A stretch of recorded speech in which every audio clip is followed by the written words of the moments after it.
31 ડિસેમ્બરને પગલે દાહોદ જિલ્લાની આંતરરાજ્ય સરહદો ઉપર પોલીસનું સઘન વાહન ચેકિંગ હાથ ધરવામાં આવ્યું હતું। 31 ડિસેમ્બરને ગણતરીના દિવસો બાકી રહ્યા છે, ત્યારે 2023ને અલવિદા કરવા અને 2024ને આવકારવા માટે યુવાધન થનગની રહ્યું છે। ત્યારે દારૂબંધીવાળા ગુજરાતમાં દારૂની પાર્ટીઓ ના યોજાય તે માટે પોલીસ સતર્ક બની છે।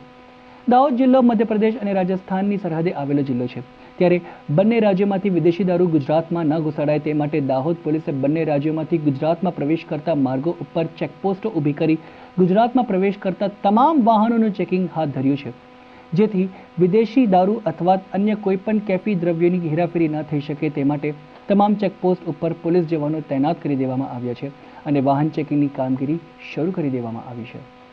બાજુના રાજ્યોમાંથી ગેરકાયદેસર રીતે વિદેશી દારૂની હેરાફેરી અટકાવવા માટે થઈ અને આ ચેકપોસ્ટો શરૂ કરવામાં આવી છે।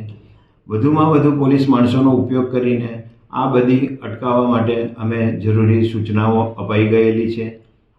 તેમજ વાહન ચાલકો નશો કરીને ડ્રંક એન્ડ ડ્રાઈવ ન કરે તે માટે પણ દરેક ચેકપોસ્ટો પર બ્રેથ એનાલાઇઝરનો ઉપયોગ કરવામાં આવશે, જેથી કરીને નશાની હાલતમાં જો કોઈ વાહન ચલાવતું હોય તો એને ઝડપી અને કાયદેસર કાર્યવાહી કરી શકાય।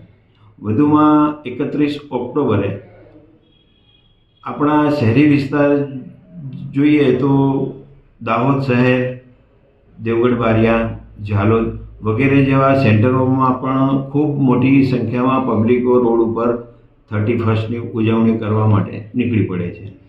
તો એવા સમયે ટ્રાફિક ખોરવાઈ ન જાય તે માટે પણ અમે ટ્રાફિક ડ્રાઈવનું પણ આયોજન કરેલ છે અને 31ના દિવસે રાત્રે મોડા સુધી જ્યાં સુધી પબ્લિક રોડ ઉપર હરતી ફરતી છે ત્યાં સુધી અમારી સ્પેશિયલ ટ્રાફિક ડ્રાઈવ રાખી અને ટ્રાફિક નિયમન માટે વિશેષ વ્યવસ્થા કરવામાં આવી।